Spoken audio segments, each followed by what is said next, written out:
ছাত্রের পরীক্ষা। লিখেছেন বিশ্বকবি রবীন্দ্রনাথ ঠাকুর। আমাদের আজকের কাহিনী ছাত্রের পরীক্ষা, এবং সেটি শুরু করছি আমি অনুষ। আজকের চরিত্রগুলি হলো অভিভাবক, কালাচাঁদ এবং মধুসূদন। অভিভাবক এবং কালাচাঁদের ভূমিকায় শিল্পা ভৌমিক এবং মধুসূদনের ভূমিকায় শ্রীমান অনুষ ভৌমিক। মধুসূদন পড়াশোনা কেমন করছে কালাচাঁদ বাবু? আজ্ঞে, মধুসূদন অত্যন্ত দুষ্টু বটে, কিন্তু পড়াশোনায় খুব মজবুত। কখনো একবার বই দুবার বলে দিতে হয় না। যেটি আমি একবার পড়িয়ে দিয়েছি সেটি কখনো ভোলে না। বটে, তা আমি আজ একবার পরীক্ষা করে দেখব। তা দেখুন না।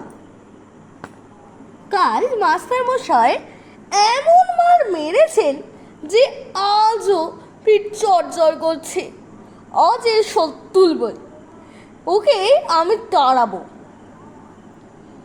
কেমন রে মেধো, পুরনো পড়া সব তোর মনে আছে তো?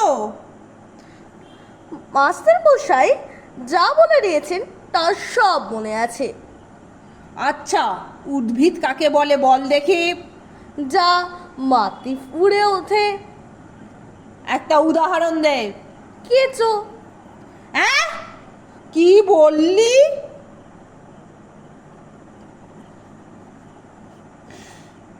রসুন মশাই, এখন কিছু বলবেন না। তুমি তো পদ্যপাঠ পড়েছো। আচ্ছা, কাননে কি ফোটে বলো দেখি। কাঁটা। কি মশাই মারেন কেন? আমি কি মিথ্যে কথা বলছি? আচ্ছা, সিরাজউদ্দৌলাকে কে কেটেছে? ইতিহাসে কি বলে? পোকায়। আগে মিছে মিছে মার খেয়ে মরছি, শুধু সিরাজউদ্দৌলা কেন, সমস্ত ইতিহাসখানাই পোকায় কেটেছে। এই দেখুন। ব্যাকরণ মনে আছে? আছে। কর্তা কি, তার একটা উদাহরণ দিয়ে বুঝিয়ে দাও তো দেখি। আগে কর্তা ও পাড়ার জয়মুন্সি। কেন বলো দেখি। তিনি ক্রিয়া কর্ম নিয়ে থাকেন। তোমার মাথা। আগে মাথা নয়, ওটা পিঠ। ষষ্ঠী তৎপুরুষ কাকে বলে? জানি নে।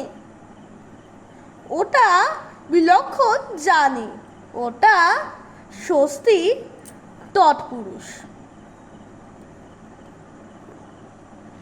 অঙ্ক শিক্ষা হয়েছে? হয়েছে। আচ্ছা, তোমাকে 6:30 সন্দেশ দিয়ে বলে দেওয়া হয়েছে যে 5 মিনিট সন্দেশ খেয়ে যতটা সন্দেশ বাকি থাকবে তোমার ছোট ভাইকে দিতে হবে।